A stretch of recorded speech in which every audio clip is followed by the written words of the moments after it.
to the love that has laid hold of me. I'm holding on to the love that has laid hold of me. How are you this morning, FCF Church? Well, we're continuing our series dealing with the world. And today I'm going to take you to a portion of Scripture that's in the third year. Now, Jesus' ministry only lasted 3.5 years. This is the third year. It's commonly called the year of opposition. It's when the religious leaders made up their minds, we are going to get rid of this guy by one way or another.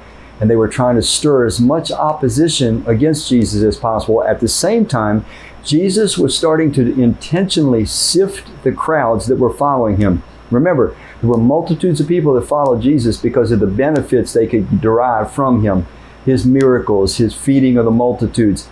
And Jesus wanted to get through that. He wanted to sift to those that truly had come to trust in him and see God in him. And because of that, wanted to follow him and become like him. So let me read to you Mark's gospel. Remember, this is the third year of Jesus' 3.5 year ministry. He knows he's headed toward the cross. He's already told his disciples. And I'm reading in Mark chapter 8, starting in verse 34. Then he called the crowd to him along with his disciples and said, "If anyone would come after me, he must deny himself and take up his cross and follow me. For whoever wants to save his life will lose it. But whoever loses his life for me and for the gospel will save it. For what good is it for a man to gain," and here's our key verse, verse 36 of Mark 8. "What good is it for a man to gain the whole world, yet forfeit his soul? Or what can a man give in exchange for his soul? If anyone is ashamed of me and my words in this adulterous and sinful generation, the Son of Man will be ashamed of him when he comes in his Father's glory with his holy angels." Let me read you verse 36 again. "What good is it for a man to gain the whole world and yet forfeit its soul?"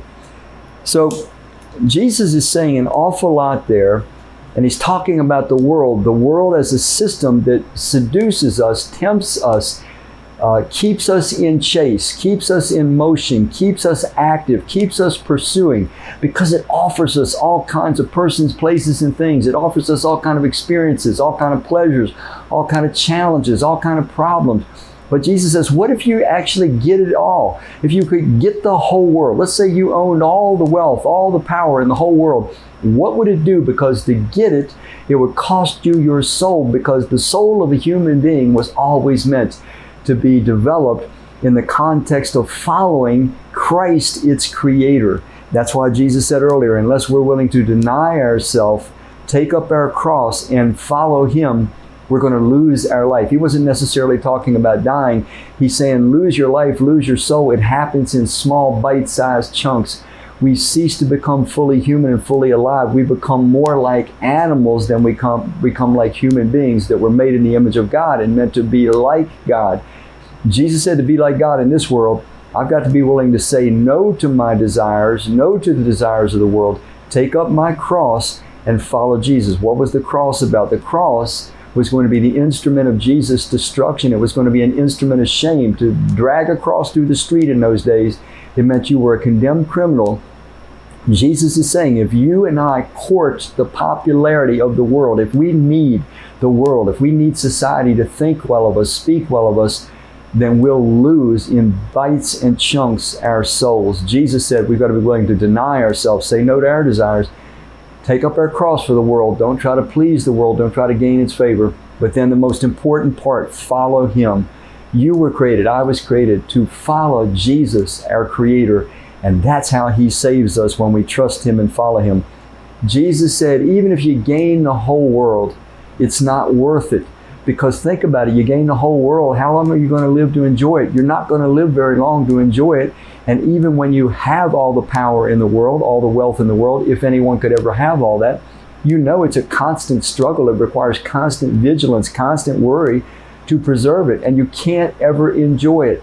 The world is a seductress. It dangles the carrot before us. It says, man, a little bit more, a little newer, a little nicer, a little bigger, a little better. You just need a little bit more. You just need a different kind of experience. You just need that kind of pleasure. You just need that amount of wealth. You need that kind of house. You need that kind of car. You need that kind of popularity. You need that kind of talent. You need that kind of look. On and on and on it goes. Jesus says, no, no, no, no. Take up your cross. Just let the world kill you. Die to it. Don't try to please it. And above all, don't try to own it. Don't try to chase it. Don't be seduced by its false pleasures, because it will cost us ultimately our soul. And our soul is that part of us made in the image of God and made to be like God and made to live in eternity with God forever and ever. Let's say no to the world. Let's say yes to Jesus. Let's give ourselves to Him and His message, the gospel. He said, if we're willing to die to the world but live for Him and for the message, then we'll actually save our lives or save our souls.